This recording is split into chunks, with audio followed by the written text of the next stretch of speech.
I'm learning more and more that in order to truly be effective, there needs to be a cause within that truly brings forth that level of effectivity.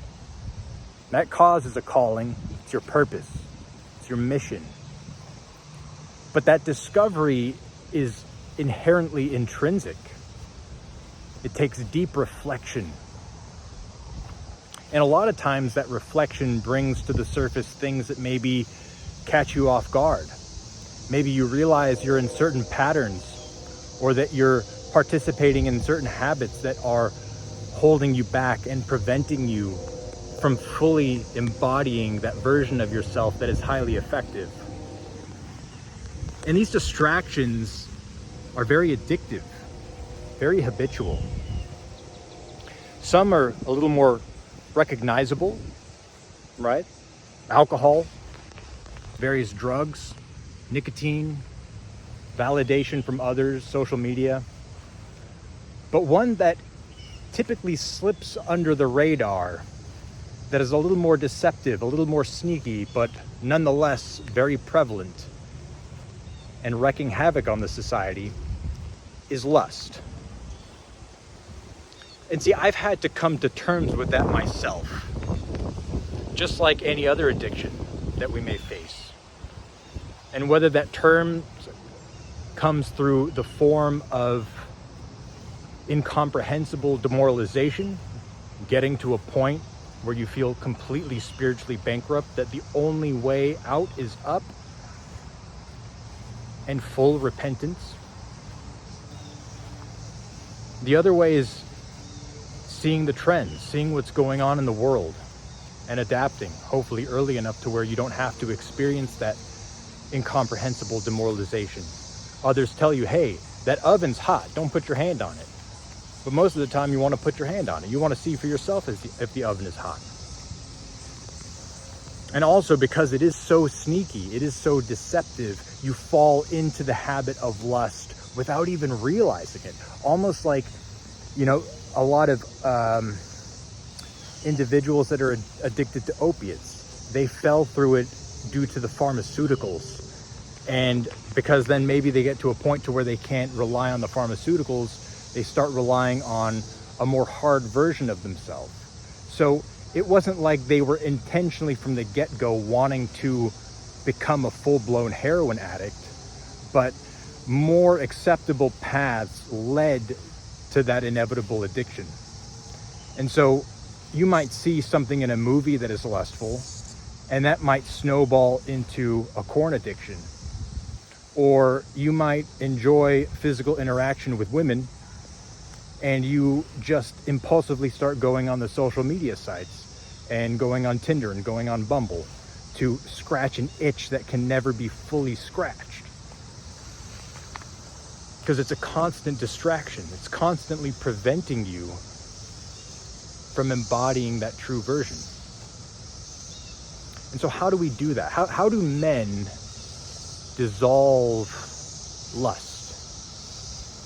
At the very foundation of that is semen retention. And again, I know that it's taboo. I understand a lot of people don't like talking about it. But this is the fast track for men to embody that most effective version of themselves. I first discovered semen retention back in August of 2021, and it absolutely changed my life. I ended up going on a long-term period of 9 months, and then I fell back into old habits. And I got to see the contrast of what I feel like on retention and what I feel like when I've fallen back into my old ways. And it's absolute night and day. You can feel right away that that oven's hot. You don't want to touch it anymore. And so naturally, after experiencing the benefits of maintaining a long streak, it always sticks with you. And the more you hold from going back to the habit of retention, the worse it gets, because you know deep down that something's wrong, that you're not doing something right, that you're not honoring God. Because when you're practicing semen retention, you can't help but feel virtuous. You can't help but feel moral, integrous, compassionate.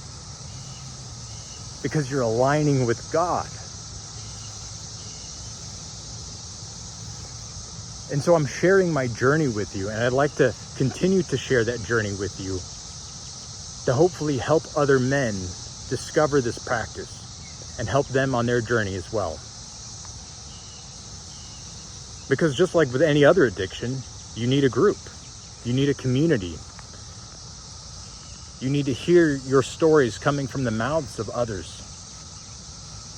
And that's what we need more of. And that takes a level of vulnerability. Putting your heart on the table despite the blemish and saying, this is who I am. And hopefully that encourages others to do the same. And it spreads like wildfire. Because the feeling of maintaining a long streak of retention is unlike anything else you can experience. It's an inner fire. I mean, it's unlimited energy. It's the cheat code. And I'm telling you this from experience. I've started January of this year completely eradicating lust out of my life, focusing on that healing in solitude, practicing retention, removing the distractions. And I wouldn't give it up for anything. This is the best experience I've had. And it's free, absolutely free. All you have to do is not touch yourself. The cravings are gonna come. You know, that's natural. It happens, just like with anything else. The impulse, that lustful impulse, that itch needing to be scratched is gonna come up. But I don't know if you're familiar with the film Castaway, but in order for Tom Hanks to get off the island, he had to first hit the waves. And there were like 3 waves, and it knocked him back to where he had to rebuild his ship, his boat with Wilson. But eventually he got over those 3 waves that helped move him away from the island. And those waves are resistance that we feel. And it's okay to feel resistance. Eventually, once you practice and you retain for long enough, those resistances are for your benefit. Because it's instant energy cycling.